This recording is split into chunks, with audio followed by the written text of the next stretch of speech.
Hi guys! So, dito tayo ngayon. Dito tayo mag-work. Bitbit ako ng laptop, water. So, dito tayo ngayon. While waiting kay Gigi. Dahil si Gigi ay mag-fishing. Ano siya? So, ito ang ating pwesto for now. Manso! No, Manso! Paglaro naman to si Manso, kinasakmal na yung liigi ko. Eh! Kawawa naman si Tuldok. Oy! Pag kayo nalaglag dalawa! Pag nalaglag kayong dalawa dyan. Ayan. Ganda, diba? Ayan, this is our view for today. Ganda, diba? So, ayan, dala ko syempre ang ating chart. Ayan, dito tayo magma-market outlook. Sige. So, just an hour ago ata, ayan, just an hour ago, during the London session, bigla na namang nagkaroon ng massive drop si gold for like 1,200 pips. Instant, di ba? Ganun kalala si gold. It's just a matter of like less than 4 hours ata. Bumagsak siya. So, ayan siya. Ayan, bigla siyang bumagsak. So, kung tignan sa 1 hour time frame, ayan. So, ngayon, we're looking at double top here, diba? Magkakaroon ng double top. So, ang neckline natin would be somewhere here. Ngayon, if ito, i-break niya to, this one, 4271, itong area na to, itong 4221, kapag ito binrake niya, then officially, we have double top.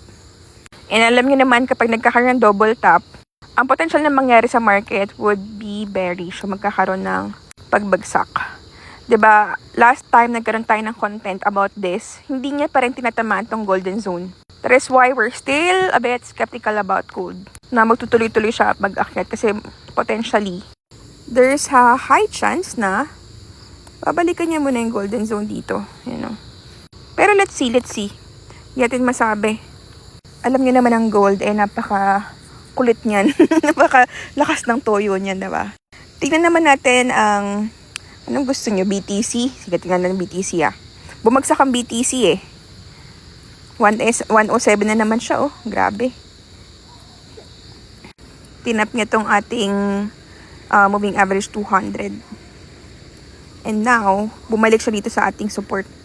So ngayon, I was actually expecting na akit na to Kasi akala ko i-respect niya na tong ating moving average 200 dito sa daily time frame. Pero ayan, gumawa na naman siya ng bearish candlestick, di ba? Pero we still have 11 hours para malaman natin kung ano ba yung magiging movement nitong candlestick na to. But as you can see, guys, si BTC, hindi pa rin naman siya bearish market.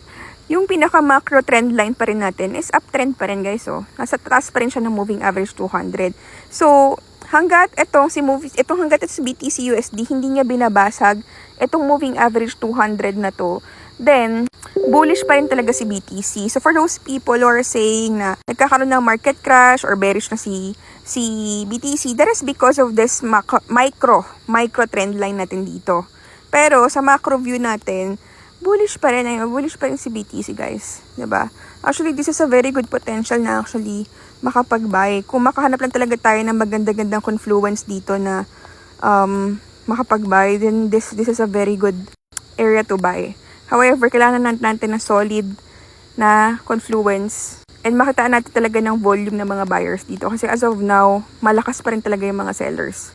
Even though nagkaroon tayo dito ng confirmation ng candlestick, which is this one. This is an indecisive candlestick.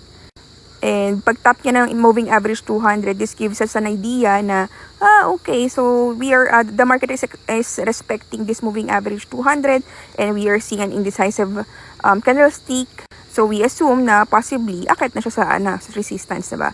Pero right now, nagko-consolidate siya dito sa area na to. So right now, si BTC, andito siya sa area of value na to. Yan. So if you will be asking me, ako, ang mas nakikita ko dito is more of like sideways. Diba? Yung pinaka-recent natin is sideways ang market, not bearish. Kasi kung bearish, dapat sa ilalim to na moving average 200. Ay, napakakulit ng tuldok. Tuldok, pag ikaw gumulong-gulong ka na naman talaga dyan, malalaglag ka na naman dyan sa tubig, malalim yan. Anyway, ayan guys. So, ito yung MT5 natin. And Right now, meron tayong total floating na $7,920 and meron tayong isa negative dito na $32. Actually, dalawang beses tayo nag-SL hit today. So, tingnan ang history. Ayan, guys. So, meron tayong mga losses. But, positive pa rin naman tayo. We have a total of $1,334 na profit. Net profit natin for today. However, kung mapapansin nyo, may mga losses tayo because of that drop nga. So, this drop was actually unexpected. I was expecting na akyat siya. However, during the London session, ay bumagsak na nga siya ng tuluyan. That is why sobrang importante guys ng risk management because kahit na pasok sa fundamental analysis natin, tugma sa mga technical analysis natin, sometimes hindi pa rin talaga natin masasabi yung market. Most especially if you're trading gold. Kasi when you're trading gold, it's like sobrang may mga days na predictable siya, may mga days na unpredictable siya. When there are days na hindi ko talaga ma-predict yung market, na even though pasok siya sa mga fundamentals at technicals ko, medyo lumalayo ako sa market. Tinatry ko talaga lumayo sa market pag ganun. Kapag hindi nagme-make sense yung mga nangyayari. I'm thinking of it na parang, okay, baka may mga institution nag-trade right now na malaki yung mga volume ng mga tinitrades nila right now. That is why nagkakaroon ng ganitong kawirduhan sa market. So, ganun ang iniisip ko. O kapag ganun, medyo lumayo tayo, magpahinga tayo, or babaan lang natin yung lot size natin. Kasi Asian session pa lang, London session pa lang, makikita mo na weird, kakaiba yung galaw ng gold. Pero may mga araw naman na sobrang solid ng gold, like pina-follow niya yung Fibonacci retracement, sinunod talagang nire-respect niya yung support and resistance. Pati yung mga candlestick talagang makikita mo na talagang solid yung pagpo-price action mo. So, may mga days na ganun. So, if you have been trading CFD and you're trading Forex, sobrang ang layo talaga ng gold. Pero kasi, for those people na talagang gusto ng malakihang kita, mabilisang kita, or mag-scalp, si gold talaga yung pinaka-perfect na asset kasi nga, sobrang volatile niya. Na to the point, like ngayon lang 1,200 pips ang ginalaw niya in less than 4 hours. So imagine niyo if you were able to catch that pips, diba? So talagang ang laki ng potential income mo dito. However, the key here is risk management talaga. Kasi at the end of the day, we will never be able to predict the market 100%. Ang lagi ko nga sinasabi sa mga estudyante, sa mga mentor ko na when you start trading, dapat ang tingin mo dyan is pag entry mo lang na yan, meron ka ng expense dyan. Pag entry mo ng buy at naglagay ka ng stop loss, kung ilang pips yun, say for example, sa gold, naglagay ka ng 30 pips doon na loss mo, na SL mo.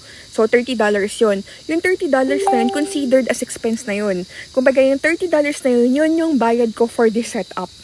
So, imaginein mo, kung nag-entry ka ng 10 entry, times $30 na yun, $300 na yun. Kung ang capital mo is $500, more than kalahati na ng capital mo naubos na for one single setup. Just because nag-overtrade ka or over-leverage ka at nag-over lot size ka. Kasi kung ang iisipin mo, itong $30 na to, hindi naman ito mawawala, mababawi ko rin ito. Hindi ganun. Dapat yung SL na nilagay mo doon, considered as expense mo na yon for that specific setup. So, every time na you will entry sa market, meron niyang expense. And yung expense na yun is your expected loss. Para kang tumaya sa loto. Nung tumaya ka sa loto, nagbayad ka ng lottery ticket. Yung bayad mo sa lottery ticket na yun, hindi mo na mababawi yun. Unless mananalo ka sa loto. So, kung bibili ka ng 100 pieces na lotto ticket, so yung 100 pieces na ticket na yun, expense mo na yun. So, same mentality. Every pasok mo, every entry mo, may corresponding expense yan.